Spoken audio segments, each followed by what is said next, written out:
Желая наказать Белоруссию, Литва в итоге наказала собственных граждан. Более того, поставила под угрозу благополучие и даже существование целой отрасли собственной экономики – большегрузных автомобильных перевозок. Как такое произошло и почему лишь политическое упрямство Вильнюса мешает разрешению этой коллизии?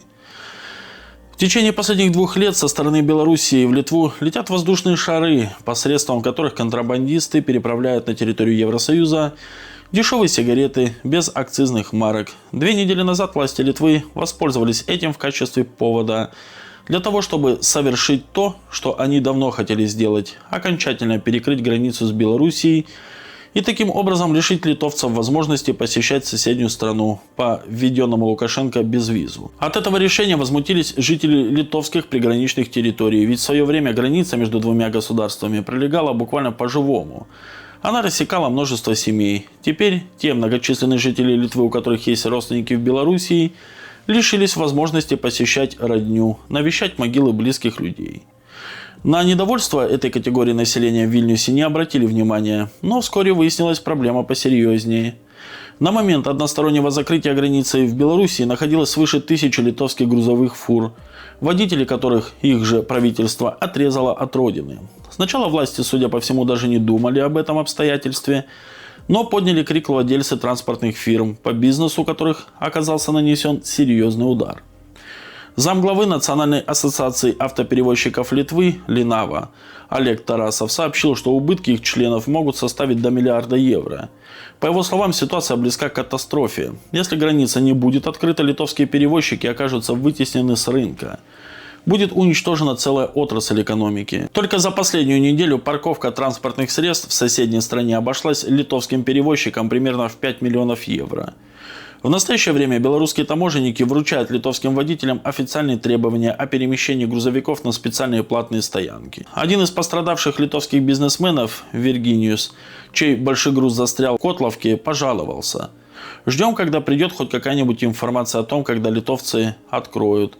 Политики воюют, а мы страдаем, простые люди. Ведь никто не спрашивает, имеешь кушать, деньги, есть ли вообще у тебя они или нет». Виргиниус подчеркнул, что каждый день такого простой серьезный удар по кошельку.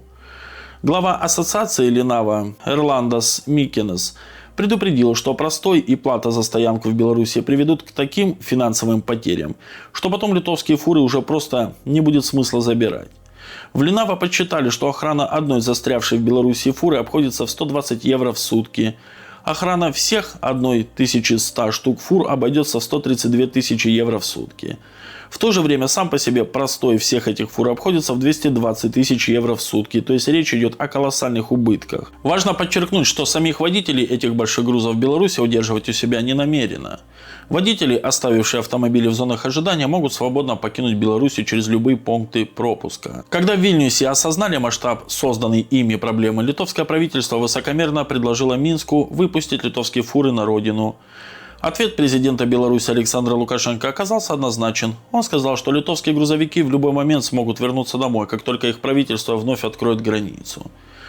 Создавать же отдельный коридор для застрявших в Беларуси литовских фур Минск не собирается.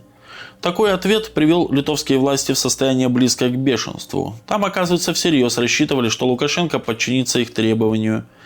Советник литовского премьер-министра Инги Ругинене Игнас Альгирдас Добровольскас сделал потрясающее заявление. Он обвинил Минск в эскалации отношений. Заодно Добровольскас озвучил версию литовских властей по поводу происходящего. Литовско-белорусские пограничные переходы были закрыты из-за гибридной атаки с белорусской стороны. Имеется в виду очередной налет шаров с контрабандными сигаретами. Ее последствия мы видели в пятницу, когда пришлось на короткое время закрыть Вильнюсский аэропорт. Эту ситуацию создала сама Беларусь. Она держит в заложниках наших перевозчиков и их имущество, а сама не принимает решений. Самый простой способ урегулировать то, что сейчас происходит в руках страны, которая все это начала – Белоруссии. Глава Беларуси, в свою очередь, ни на йоту не отступает от занятой ими позиции. Хочу заявить, мы готовы к открытию границы давно, мы ее и не закрывали.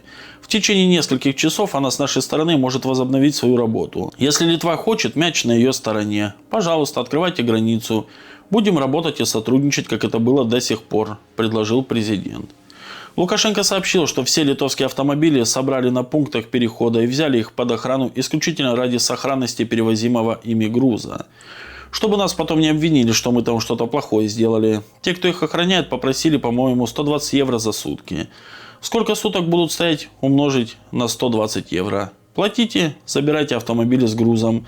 Если в ближайшие несколько дней этого не будет сделано, мы примем решение в соответствии с нашими законами. Вплоть до конфискации этих автомобилей. Они не могут болтаться на дорогах 1100 или 1200 огромных фур, предупредил глава белорусского государства. По словам президента Белоруссии, ни о какой гибридной атаке на Литву не может быть и речи. Что с территории Белоруссии летали туда шарики с сигаретами, это правда. И мы знаем таких людей. 2 человек сразу мы установили, а сейчас якобы 1,5 десятка. Вчера мне председатель КГБ доложил, что у нас таких групп людей в Белоруссии немало, сказал президент. Он рассказал, что на фоне закрытия западными соседями Белоруссии границ с ней, литовские граждане решили заработать на перепродаже сигарет. Литовцы, приезжая в Белоруссию, покупают дешевые белорусские сигареты, а потом переправляют товар подельникам с помощью воздушных шаров. Это люди, которым по-живому порезали жизнь и судьбы по линиям границы. А им же детей надо чем-то кормить, чем-то заниматься. Вот они увидели, что могут здесь взять дешевый товар и там перепродать. Маленькими порциями перебрасывали на этих шариках. Какие к нам претензии? То, что мы продали литовцам сигареты, продали. Это законно, отметил Лукашенко. Более того, по его сведениям, литовские контрабандисты попадают в Беларусь отнюдь не по введенному Минском для жителей страны Евросоюза безвизовому режиму. Они приходят по зеленке. Договорились с пограничниками литовскими, калитку открыли и к нам пришли, объяснил президент. Литовское правительство, однако, на диалог не пошло. Там объявили, что не станут открывать границу даже ради вызволения сограждан, оказавшихся в трудной ситуации. Как заявили в литовском МВД, такие меры Вильнюса, как одностороннее закрытие границы, адекватны и продолжат действовать, потому что продолжается гибридная атака, запускаются воздушные шары, нарушается движение гражданской авиации. Теперь Литва намерена жаловаться на Белоруссию Еврокомиссии. Нам необходимо оценить ущерб, а затем, возможно, от имени Еврокомиссии обсудить с режимом Лукашенко возможную компенсацию ущерба, который несут наши предприятия. Весь наш сектор очень значителен, и режим Лукашенко должен понимать, что те издержки, те потери, которые мы понесем, придется компенсировать, пригрозил глава Литовского национального центра управления кризисами Вилмантас Виткаускас. Кроме того, по его словам, литовским властям важно узнать точное число застрявших в Беларуси грузовиков. Пока что понятно лишь то, что их свыше 1100 штук.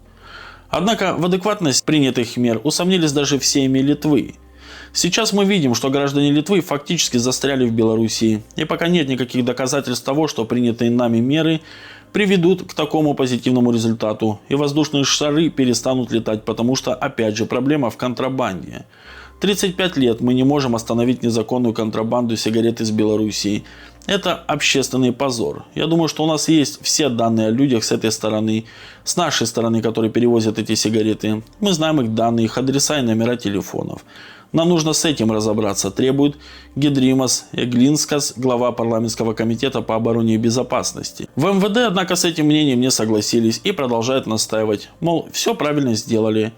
Там утверждают, что количество шаров с контрабандой, залетающих в Литву со стороны Беларуси, начало постепенно сокращаться. А пока представители властей спорят, литовский транспортный бизнес продолжает разоряться. Ежедневно, на пустом месте, неся убытки в сотни тысяч евро. По вине самих литовских политиков. Конечно, интересно получается. Сами границу закрыли, обвинили во всем белорусов и теперь требуют с них оплату. Очень по-европейски, скажем так. Подписывайтесь, друзья, на канал, ставьте лайки и обязательно оставляйте свои комментарии.